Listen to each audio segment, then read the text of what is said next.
comptent en commun un joueur de hockey, un astronaute et quelqu'un qui est myope comme une taupe?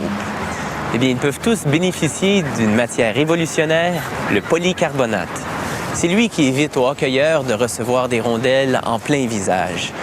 Lui aussi qui a protégé Marc Garneau du vide intersidéral lors de sa sortie dans l'espace. Finalement, c'est ce fantastique plastique qui entre dans la fabrication de lunettes à peu près incassables. Au départ, nos lentilles ne sont que de grands disques de plastique. On place tout d'abord un film protecteur du côté convexe pour ne pas l'endommager pendant qu'on travaille sur le côté concave, en laboratoire.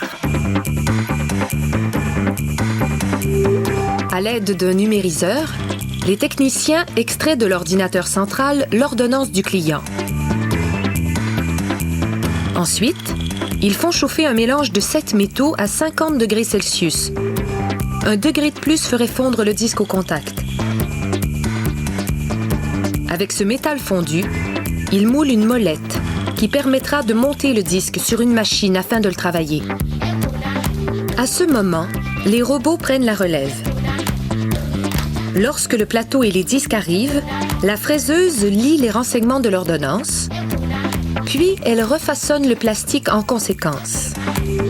Elle amincit le disque et diminue son diamètre, puis elle forme la courbure requise. Le disque peut maintenant s'appeler lentille. Mais on aperçoit toujours les cercles concentriques laissés par la machine. Et la surface est trop rugueuse.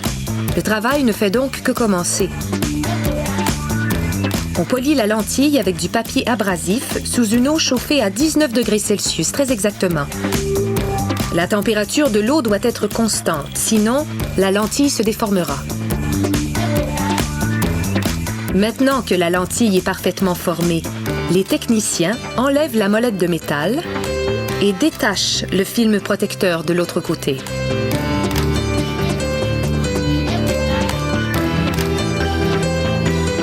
À l'aide d'une machine appelée lensomètre, ils s'assurent de l'exactitude de l'ordonnance.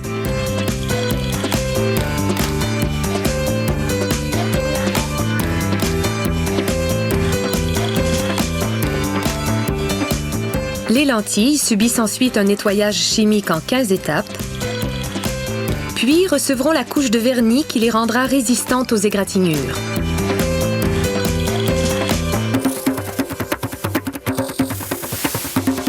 Le traitement anti-reflet augmentera la transparence de la lentille pour lui permettre d'absorber la lumière. Différents produits chimiques en poudre feront le travail, tels que l'oxyde de silicium, l'oxyde de titane et l'oxyde de zirconium. Il faut évacuer tout l'air de cette petite pièce. Un faisceau d'électrons à haute puissance chauffera alors les produits chimiques jusqu'au point d'ébullition. Les poudres passeront de l'état solide à l'état gazeux pour recouvrir les lentilles. C'est maintenant le moment de transformer nos lentilles en lunettes, en les installant sur les montures. Une ventouse tiendra les lentilles durant tout le processus d'ajustement. Cette machine trace la forme de la monture,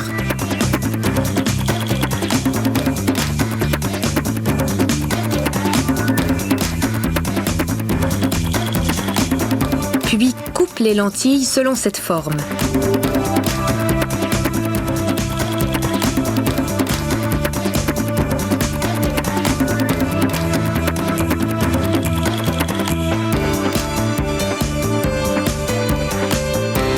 Sur les montures régulières, les lentilles s'ajustent d'elles-mêmes.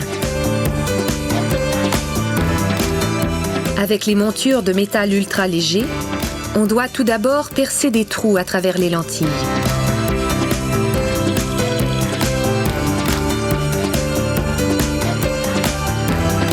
Pour ensuite les attacher à leur monture.